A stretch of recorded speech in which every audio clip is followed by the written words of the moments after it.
తాకట్టులో ఉన్న మీ బంగారం ఈ రోజు ఎంత ధర చేస్తుందో కొమ్మూరి గోల్డ్ వాళ్ళకి కాల్ చేస్తే ఫ్రీ గోల్డ్ కాస్ట్ చెక్ చేసి చెప్తారు. గురుగారు, అలాగే చాతుర్మాసం కదండి, గృహస్థులు ఏ విధంగా ఆచరించాలంటే పీఠాధిపతులు గాని మఠాధిపతులు గాని సన్యాస దీక్షలో ఉన్నవారు గాని వారికి ఒక పద్ధతి అంటూ ఉంటుంది, వారు ఇలా ఆచరిస్తారు.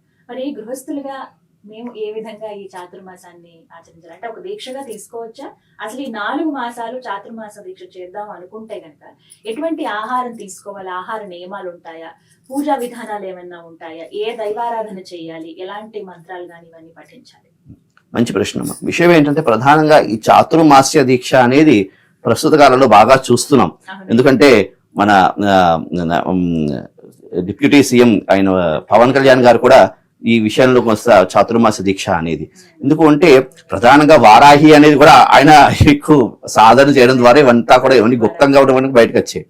సో ఏదేమో నుండి ఆయన మంచి పనులే చేస్తున్నారు, సమాజానికి అందరికి కూడా తెలియాలని విషయాలు తెలియజేస్తారు. ప్రధానంగా ఏమిటి అంటే ఈ చాతుర్మాస్య దీక్ష అనేది ఇతపూర్వం ఎవరికి ఉండేది అంటే ఓన్లీ సన్యాసులకి, అంటే సన్యాసులు పీఠాధిపతులు వీళ్ళే చెయ్యాలి అన్నటువంటి ఒక నానుడి ఉండేది. కానీ ఈ చాతుర్మాస్య దీక్ష అనేది పాపాలను సులువుగా పోగొట్టుకునే దీక్ష. పాపాలను సులువుగా పోగొట్టుకునే దీక్ష. ఈ చాతుర్మాస్య దీక్ష అనేది ఏమిటి అంటే సన్యాసులు పీఠాధిపతులే చేయాల్సింది కాదు, గృహస్థులు, బ్రహ్మచారులు, వితంతు అంటే పూర్వాశ్రమం అంటే పూర్వ సువాసినీలు కూడా చేయాల్సినటువంటి దీక్షా నియమాలు. అదేవిధంగా మాతాజీలు వీళ్ళందరూ కూడా ఆచరించాల్సినటువంటి ఒక విశేషమైనటువంటి దీక్ష. దీని చాతుర్మాస దీక్ష. ఇది ఎప్పటి నుంచి ప్రారంభం అంటే మనకి ఆషాఢ శుద్ధ ఏకాదశి లగాయత్తు కార్తీక శుద్ధ ఏకాదశి వరకు 4 మాసాలు. కొంతమంది ఆషాఢ శుద్ధ పౌర్ణమి లగాయత్తు దాన్ని ఏమంటారు కార్తీక శుద్ధ పౌర్ణమి వరకు 4 మాసాలు దీక్ష చేస్తుంటారు. ఇది ఇప్పుడు ప్రస్తుత కాలంలో కొంతమంది ఏమిటంటే అది రెండు మాసాలుగా కుదించారు.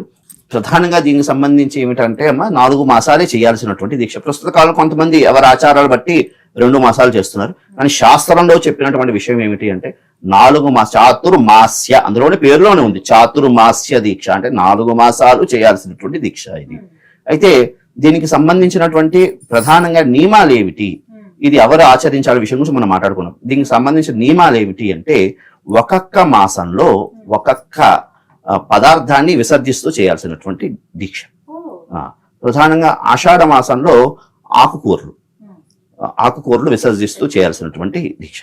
అదేవిధంగా ఆషాఢం తర్వాత శ్రావణ మాసంలో పాలు అదేవిధంగా పెరుగు పదార్థం విసర్జిస్తూ చేయాల్సినటువంటిది. అదేవిధంగా ఇంకా దాని ఏమంటారు భాద్రపదం, ఆశ్వీజం ఈ 2 మాసాల్లో కూడా పప్పు దినుసులు విసర్జిస్తూ చేయాల్సినటువంటి ఇదొక ప్రామాణికంగా చేయాల్సినటువంటి ఒక నియమం. అయితే ప్రధానంగా ఏమిటి అంటే ఈ చాతుర్మాస్య నియమాలు ఏమిటి అంటే ప్రాతకాలమే నిద్ర లేచి యోగాభ్యాసన చేయడం. అంటే చాతుర్మాస్యంలో చేయాల్సినటువంటిది ఏమిటి అంటే ప్రాతకాలం నిద్ర లేవడం, యోగాభ్యాసన చేయడం. అదేవిధంగా ఆ యొక్క 4 మాసాల్లో లేదు 2 మాసాల్లో అనుకోండి, ప్రస్తుత కాలంలో చేస్తున్నటువంటి కొంతమంది విధంగా 2 మాసాలే తీసుకోండి. 4 మాసాలైనా 2 మాసాలు నుండి దాన్ని ఏమిటంటారు ఏదో ఒక ఉపనిషత్తు, లేదు అంటే అష్టాదశ పురాణాల్లో ఏదో ఒక పురాణం చక్కగా దాన్ని పారాయణ చేయడం, లేదు అవకాశం ఉన్న వాళ్ళు గురుచరిత్ర పారాయణ చేసుకోవడం. గురుచరిత్ర కూడా చక్కగా పారాయణ చేసుకోవచ్చు. అదేవిధంగా వారి గురువులు వారికి ఉపదేశించినటువంటి మంత్రాలని చక్కగా అక్షరలక్ష జపం చేసుకోవడం. ఆ 4 మాసాల్లో అవకాశం ఉంటే 1,00,000 జపం, ఏదో 4 మాసాలు ఎక్కువ సమయం కాబట్టి అక్షరలక్ష కూడా అయిపోతుంది చక్కగా జపం చేసుకుంటే. గణపతి అనుకోటి, లేకపోతే బాలా మంత్రం ఇంకా చాలా సులభం అయినటువంటి చక్కగా ఆ 4 మాసాల్లో అక్షరలక్ష 6 లక్షలు ఈజీగా అయిపోతుంది. ఈ విధంగా జపం చేసుకోవడం. అదేవిధంగా భాగవతం పారాయణం, అదేవిధంగా భగవద్గీత ఖచ్చితంగా, ఎందుకంటే కృష్ణం వందే జగద్గురు కాబట్టి ఆ భగవద్గీత పారాయణ చేసుకోవడం. అదేవిధంగా ప్రధానంగా చాతుర్మాస్యంగా ఉన్నటువంటి ప్రధాన నియమం ఏంటి అంటే ఎక్కడ కూడా కదలకుండా ఒకే స్థలంలో కూర్చుని చేయాల్సినటువంటి దీక్ష. ఇది ఎందుకు వచ్చింది అంటే ప్రధానంగా ఎందుకంటే ఇప్పుడు ఆషాఢ మాసం, శ్రావణ మాసం అంటే వర్షాకాలం. పూర్వం సన్యాసులందరూ ఏం చేసేవారు అంటే ఒక గ్రామంలో ఉండకుండా వీళ్ళందరూ కూడా ఒక్కొక్క ఊరిలో ఒక్కొక్క రోజు వెళ్తూ ఉండేవారు. వారి తరక ప్రచారం కాస్త మనుషులను ఉద్ధరించడం, జనులు ఉద్ధరించడం కోసం ప్రచారం కోసం వెళ్తూ ఉండేవారు.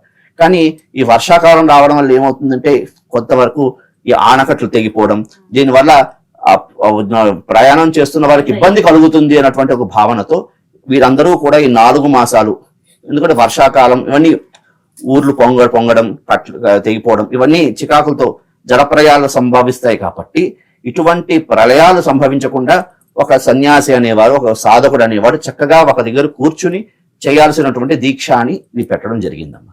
అయితే ప్రధానంగా దీనికి ఒక నియమం లేదు. మనకి ప్రధానంగా యథాశక్తి మనకి శ్రద్ధావాన్ లభతే జ్ఞానం, శ్రద్ధావాన్ లభతే జ్ఞానం, దీనికి కూడా నియమం ఉంది. ఎందుకంటే ఆకుకూరలు ఎందుకు విసర్జించాలి అంటే అప్పుడే ఫ్రెష్ గా మనకు వస్తూ ఉంటాయి, వాటి మీద కొంచెం కొన్ని ఇవన్నీ జల్లుతూ ఉంటారు, మనకి కెమికల్స్ జరుగుతూ ఉంటారు. కాబట్టి ప్రథమంలో వచ్చినటువంటి పదార్థాలు విసర్జించాలి అన్నటువంటి మనకి ఆయుర్వేదిక్ సూత్రాలు కూడా కొన్ని ఉన్నాయి. కాబట్టి అవి విసర్జించాలి అని. అదేవిధంగా పాలు పెరుగు పదార్థాలు వీటి ఎందుకు విసర్జించాలంటే ఆ సమయానికి ఎక్కువ అరగదు, ఎందుకంటే వర్షాకాలం తొందరగా మనకి అరిగేవి కాదు, దానివల్ల ఇబ్బంది కలుగుతుంది అన్నటువంటి ఇవన్నీ కూడా మనకి పురాణాలు ఇవన్నీ పెట్టిన విషయాలన్నీ కూడా ఏమిటి అంటే సైంటిఫిక్ రీజన్స్ తో పెట్టారు.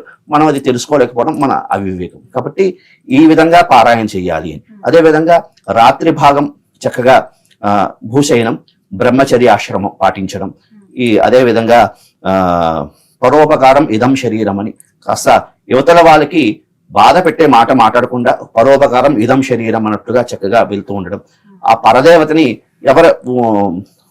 అనుష్ఠాన దేవతని తదేవ లగ్నంగా మనసులో అనుష్ఠానం చేస్తూ ఉండడం, ఇవి ప్రధానమైనటువంటి సూత్రాలమ్మ. ఇవి పాటిస్తూ ఈ చెప్పినటువంటి పదార్థాలు విసర్జిస్తూ, శక్తి ఉంటే ఒకే స్థలంలో కూర్చుని అనుష్ఠానం చేయడం, లేదు అవకాశం లేదు మనకంటూ కొన్ని సూత్రాలు అంటూ పెట్టుకుని ఆ పదార్థాలు విసర్జిస్తూ ఉన్నంత వరకు బ్రహ్మచర్యాశ్రమం పాటిస్తూ భూశయనం చేస్తూ ఏకభుక్తం ఉంటూ రాత్రి భాగం అంతా కూడా చక్కగా పలహారాలను తీసుకుంటూ అంటే టిఫిన్లు స్వీకరిస్తూ మధ్యాహ్నం పూట కాస్త భోజనం చేస్తూ ఈ విధంగా చేస్తూ ఉండడం, పురశ్చరణ మంత్రాలన్నీ కూడా పురశ్చరణ చేస్తూ ఉండడం, ఈ విధంగా చేయడం ద్వారా మనకి ప్రారబ్ధ కర్మ చేసుకున్నటువంటి సంచిత పాప కర్మలన్నీ కూడా నశిస్తాయి అని మనకి కొన్ని పురాణాలు కూడా తెలియజేస్తున్నాయి. కాబట్టి ఇది అందుకే అంటారు ఇది పాపాలను పోగొట్టేటువంటి అద్భుతమైనటువంటి దీక్ష అని కూడా అంటూ ఉంటారు. కాబట్టి చాతుర్మాస్య దీక్ష అనేది చాలా విశేషం. ఖచ్చితంగా ఇది అందరూ పాటించాల్సినటువంటిది, అంటే సూక్ష్మంలో మోక్షం కోరుకునేది అని అన్నట్టుగా. కాబట్టి అందరూ చేయాల్సినటువంటిది. దీంట్లో స్త్రీ పురుష అంటే దానికి సంబంధించి స్త్రీ పురుషులకు సంబంధించినటువంటి ఇది లేదు, వీళ్ళే చెయ్యాలి పీఠాధిపతులే చెయ్యాలి అన్నటువంటి భేదం లేదు, స్త్రీ పురుషుల భేదం అంటూ ఏమీ లేదు, అందరూ చెయ్యొచ్చు. అదేవిధంగా కొంతమంది వితంతువులు చేయకూడదు అన్నటువంటి, వితంతువులు ఖచ్చితంగా చెయ్యాలి, ఎందుకంటే వాళ్ళకి ప్రారంభ కర్మ వల్ల వచ్చినటువంటి ఇది. కాబట్టి ఇది చేసుకోవడం ద్వారా ఇకపై రాబోయే జన్మ మంచి జన్మ అనేది వస్తుంది అన్నటువంటి ఒక భావన, ఆ పరదేవత అనుగ్రహం కూడా కలుగుతుంది అన్నటువంటి ఒక భావన. కాబట్టి ఇది ప్రధానంగా ఈ 4 మాసాలు అయిపోయిన తర్వాత ఉత్థాన ఏకాదశి ఆ స్వామివారు మహావిష్ణువు నిద్ర నుంచి లేస్తారు. ఆ రోజు ఈ దీక్షా నియమం అనేది విసర్జిస్తూ అవకాశం ఉన్న వాళ్ళు హవనం చేసుకోవడం, లేదు అనుకున్న వాళ్ళు అన్నదానం చేసుకోవడం అనేది ప్రధానమైనటువంటి శుభమస్తు.